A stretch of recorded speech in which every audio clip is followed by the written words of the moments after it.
பகவத்கீதையின் 15வது போதனை இது. எது நடக்கிறதோ அது நன்மைக்கே நடக்கும். எது நடக்கிறதோ அது நன்மைக்கே நடக்கிறது. மேலும் எது நடக்குமோ அதுவும் நன்மைக்கே நடக்கும். இது எவ்வளவு எளிமையாக தோன்றினாலும் நிஜ வாழ்க்கையில் ஏற்றுக்கொள்வது கடினம். நாம் ஏமாற்றப்படும்போது, விபத்து ஏற்படும்போது, நாம் வலியை அனுபவிக்கும்போது, அப்போது உலகம் முழுவதுமே தவறு என்று உணர்கிறோம். எல்லோரும் சுயநலமாகத் தோன்றுகிறார்கள். வாழ்க்கை அர்த்தமற்றது.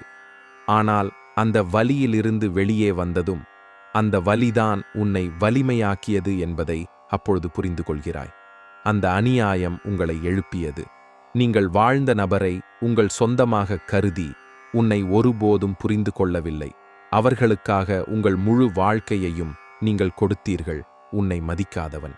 இந்த காயங்கள், இந்த துரோகங்கள் உங்கள் மூட நம்பிக்கையை உடைக்கவும் மற்றும் உங்களுக்காக உங்களை எழுப்பும்படி கட்டாயப்படுத்துங்கள்.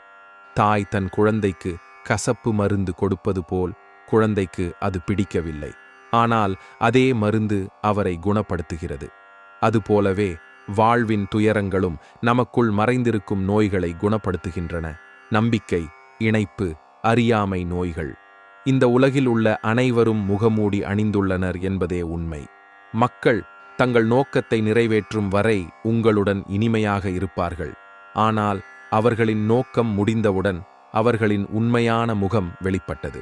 உங்கள் இதயத்தை ஆழமாக காயப்படுத்தும் முகம். ஒரு நபர் உங்களிடம் தவறாக நடந்து கொள்ளும் வரை அவரை பற்றிய உண்மையை நீங்கள் அறிய முடியாது. அதனால்தான் உங்களுக்கு நல்லது என்று கூறப்படுகிறது. உங்கள் சொந்தமாக நீங்கள் கருதிய அதே நபர் உங்களை காயப்படுத்தும்போது வாழ்க்கையில் துன்பம் இருப்பதும் நல்லது. ஏனென்றால் அதனால்தான் நாம் வாழ்க்கையில் போராட கற்றுக்கொள்கிறோம். முன்னேற கற்றுக்கொள்ளுங்கள் மற்றும் மக்களை அடையாளம் காண கற்றுக்கொள்ளுங்கள்.